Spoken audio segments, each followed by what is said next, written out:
Bien bonjour, je m'appelle Samuel Chauveau et j'ai créé la librairie Bulle, complètement spécialisée dans la bande dessinée, fin 82, dans la vieille ville, dans le Vieux-Mans, qu'on n'appelait pas encore la cité Plantagenet.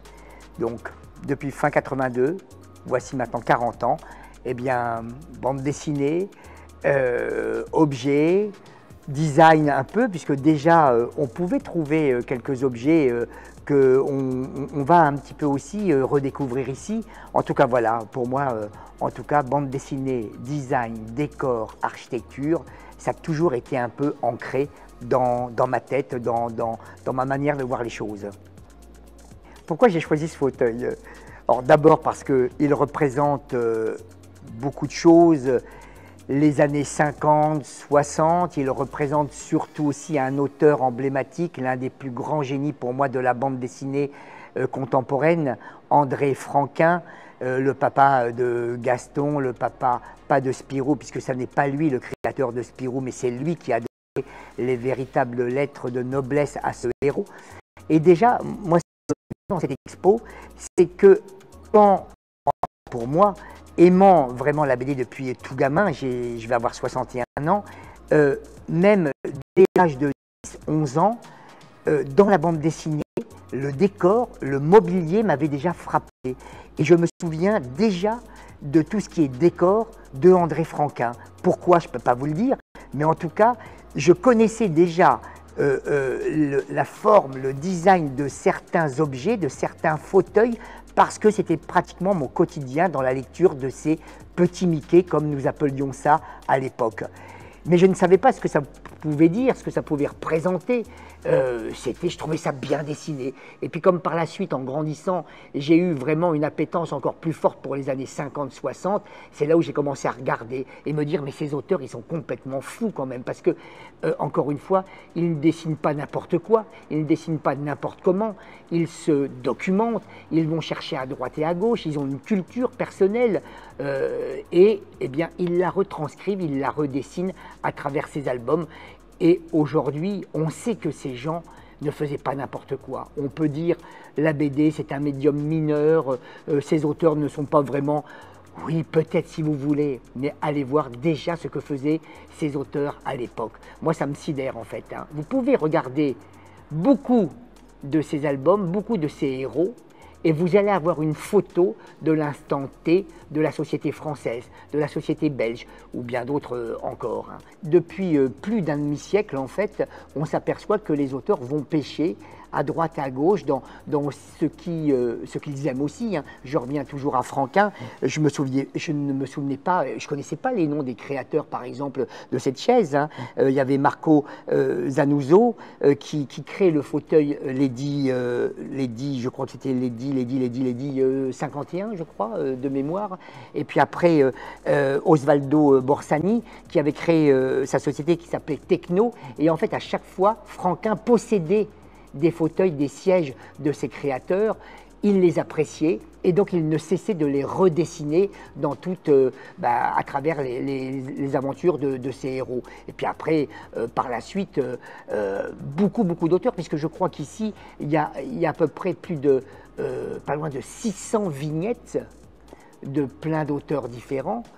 Et encore une fois, on va aller se rendre compte que telle et telle table, telle et telle lampe, tel et tel fauteuil, ils existent vraiment et ils n'ont pas été dessinés au hasard et ils font partie de la culture de ces auteurs.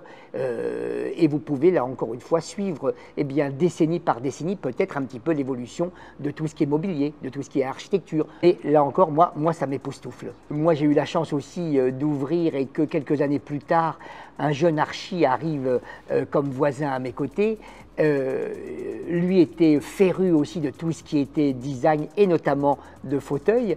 Et en fait, moi je lui montrais un peu ce que j'aimais en bande dessinée. Lui, il me montrait un peu ses projets, mais aussi tout ce qui était mobilier, tout ce qui était un peu décor. Et il m'a un peu initié aussi en me disant, tu vois, ce que tu voyais dans cette bande dessinée, c'est tel créateur, c'est tel, etc.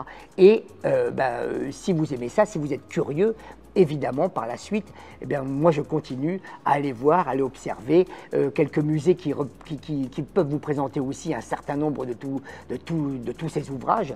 Oui, une boîte malheureusement qui n'a pas continué, qui s'appelait Leblond de Lienne, avait même récupéré la licence pour faire quelques exemplaires de ce fameux fauteuil. Malheureusement, je n'avais pas les moyens à ce moment-là, et mon Dieu, quelle idiotie, car aujourd'hui, nous n'en trouvons plus. Enfin, il faut retrouver des vieux modèles, hein, mais même, voici donc plus de 20 ans, des créateurs reprenaient un petit peu, en s'inspirant de tout cet univers, pas uniquement de la bande dessinée, mais enfin, eux, ils avaient été puisés dans l'univers de Franquin pour demander la licence pour les refaire. Pourquoi on revient toujours à Franquin ou à Tillieux avec Gilles Jourdan, parce que là pour moi c'est un des grands maîtres, c'est parce que pratiquement tous leurs albums, vous tournez les pages, vous êtes dedans.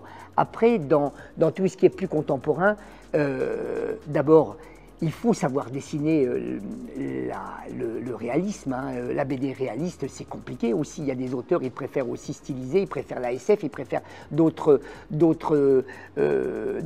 époques parce que s'inspirer du monde réel, il ne faut pas faire de bêtises, hein. C'est comme dans l'historique, hein. Si vous placez une mauvaise date, tout le monde va vous tomber dessus. Si vous dessinez eh bien, telle ou telle référence en mobilier, là aussi, il ne faut pas que vous soyez à côté de la plaque.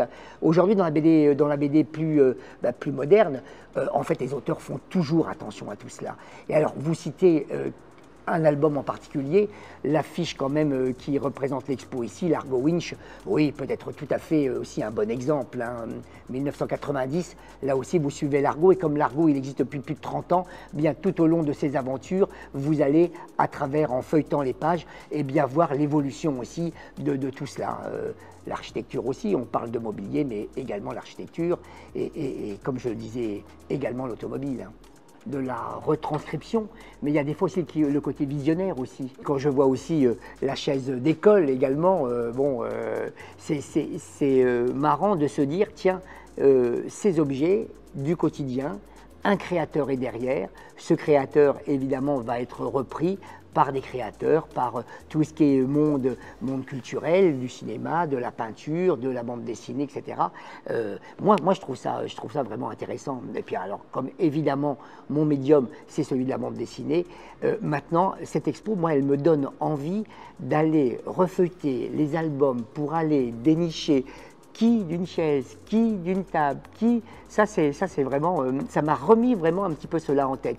Et si grâce à cette expo, eh bien, ça peut déclencher un petit peu aussi ces passerelles, hein, ce sera une belle réussite. Je ne pensais pas que c'était un travail aussi incroyable que le créateur de cette expo avait pu réaliser, hein. Ces albums continuent de vivre, donc vous pouvez tout à fait retourner en librairie, aller chercher la référence, retrouver de quel héros il s'agit ou de quel récit s'est inspiré l'auteur. Voilà, l'affiche est tirée de cette couverture, l'Argo Winch,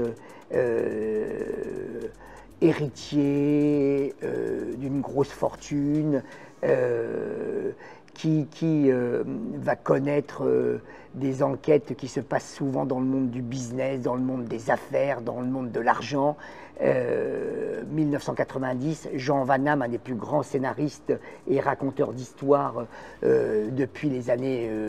fin des années 60-70, créateur aussi de la série 13, entre autres, de Torgal, en tout cas, encore une fois, un des grands raconteurs d'histoire. Et 90, eh bien, on découvre ce héros un peu atypique, et très vite, on le voit, d'ailleurs, la couverture l'indique, hein, très ancré dans sa période. Et depuis plus de 30 ans, on le voit évoluer, et à travers lui, comme je le disais tout à l'heure, c'est le mobilier, c'est l'architecture, c'est tout ce qui évolue avec nous, hein, et que l'on retrouve à travers ses aventures. Et c'est vrai que vous l'avez bien choisi, cette couverture, parce que je trouve que là, on voit tout, hein. Et puis ce fauteuil iconique également qui se trouve là. Donc, voilà, c'était une bonne sélection.